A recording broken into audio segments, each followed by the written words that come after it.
নেই? তুমি রান্না করে কেন শুয়ে আছো? হ্যাঁ বলো, তোমার কি থাকার ঘর নেই কোনো? মা তোমাকে ঘরে থাকতে দেয়নি? তুমি রান্নাঘরে কেন এসে শুয়ে আছো বলো তো বাবা আমায়? হ্যাঁ বলো তো। আজকে আমি এই বিচার করব কে তোমাকে রান্নাঘরে থাকতে দিয়েছে বলো আমাকে। হ্যাঁ আমার কিউট একটা মাত্র বেবি, আমার কলিজার টুকরাটা রান্নাঘরে কেন শুয়ে আছে? হ্যাঁ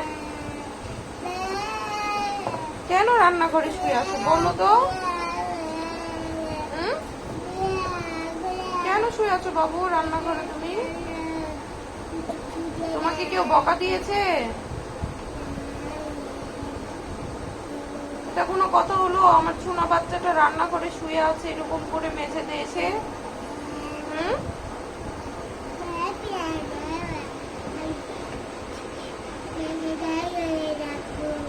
তুমি রান্নাঘরেতেই থাকবে? তোমার কি থাকার কোনো ঘর নেই?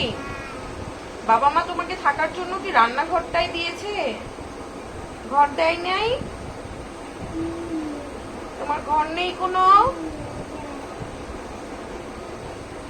বলো তো। মনে হচ্ছে তো তোমার কোনো ঘর নেই থাকার। কি যে এক অবস্থা হয়ে গেল, আমার বাবাটার থাকার কোনো ঘর নেই, কিছু নেই।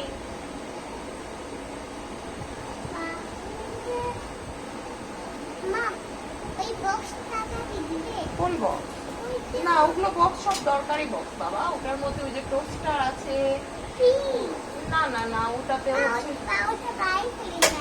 না, ওটা বাইর করলে আমি রাখবো কোথায়? না না বাবা ওগুলো তো রাখার জায়গা নেই আমার, সেই জন্যই তো বক্সের মধ্যে লিখেছি। আসো উঠে চলে আসো, আসো আসো রান্নাঘর থেকে আসো।